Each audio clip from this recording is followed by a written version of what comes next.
Hey, thanks, Brandon. I am over here with Joe, who's the executive producer for Sea of Thieves. Joe, thanks for joining me. Absolute pleasure. All right, so Sea of Thieves came out earlier this year, and in that time, we've got millions of people playing together, sailing the high seas, making their own legends, looting, plundering, singing sea shanties, all kinds of great stuff. And you guys have not stopped updating the game since then. You've already released one great DLC pack. We have indeed. Well, yes, so we're about 10 weeks after launch now, and it was quite a launch. Millions of players turned up, and since then we've been getting into this weekly update of just kind of getting small content kind of releases out to players, whether it's new cosmetics or it's quality of life improvements to the game. But we were in the background working towards our first update, which was the Hungering Deep that we released a couple of weeks ago. Yeah. Introduced a Megalodon to the world and some other smaller mechanics. That went down brilliantly with our players. They loved this crafted adventure you could go on to fight this beast. It loved the way it brought players together and gave them a reason to cooperate against this threat in the world. And so that's given us real momentum now as well. That players loved how we're updating the game, and so we're now heading towards Cursed Sails and Forsaken Shores, kind of coming in July and September. Earlier this week, at the Xbox press conference, which was phenomenal, you announced 2 new DLC packs coming in July and September. Tell me about them. Yeah, so the first of those is Cursed Sails, and this is where we really wanted to introduce a new AI threat to the world, but one that players maybe weren't really expecting, which is skeleton ships, which are going to be emerging into the world, kind of crashing through the sea, and it's going to be something where we really want players to kind of team up against them and battle them, and it gives players that option of that kind of ship combat, which players love. It's it's one of the highlights of our game, and it's also the skeleton ship itself is going to bring some new weapons into the game, which is cursed cannonballs. So for the time period, the few weeks that this campaign runs, they're going to be armed with them. So you're going to be at a bit of a disadvantage. And to begin with, they'll be the skeletons will have them, so they're going to be using them on you. But then once that kind of campaign ends, they'll then be in the world to be found emergently. So in every session, there's more reasons to explore the world.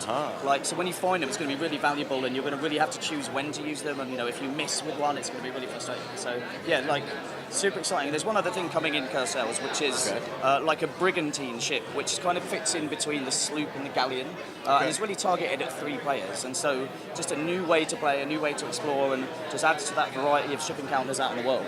So this expansion is really going to change some of the dynamics of the games, should you choose to interact with them in that way. Yes, absolutely. Yeah, as we grow and update the game throughout, we're always going to keep adding in new ingredients, new things to enrich the journey. And speaking of growing it and adding new ingredients, September brings even more. It does indeed, yeah. So Forsaken Shores is our first expansion to the world, and we wanted to do something different here. So there's going to be a new part of the world opening up, but it's going to be perilous. So we wanted to introduce a part of the world you have to kind of choose to journey to. You're going to have to kind of stock up before you go there. We wanted it to be a world where the threat was from the environment, and so this is why it's a volcanic region. And maybe you're going to want to leave your boat parked further away from the island, so that it's kind of out of range. And that's why we're introducing the rowing boat alongside that, which is a new way of kind of traversal. We'll just give these tools to players, and we bring them in for a reason, but then we look forward to seeing what adventures they get up to. So in addition to new places to explore and cool new things to see, you're really adding some great quality of life enhancements that are just making the gameplay better for everyone. Yes, basically, yeah.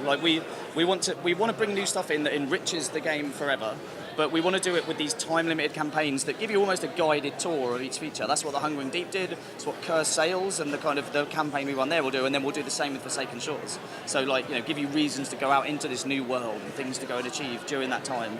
There'll be time-limited rewards. Yeah. So I know that you and your team, you had an insider program prior to the game coming out. We did. And you would get out there and play with all of the community. Yeah.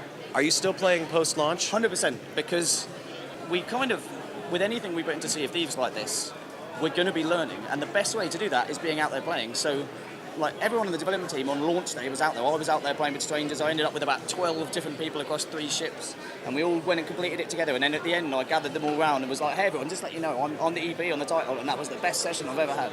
So it's we get as excited about playing the updates to our game because the magic is when it's out there with players. Yeah.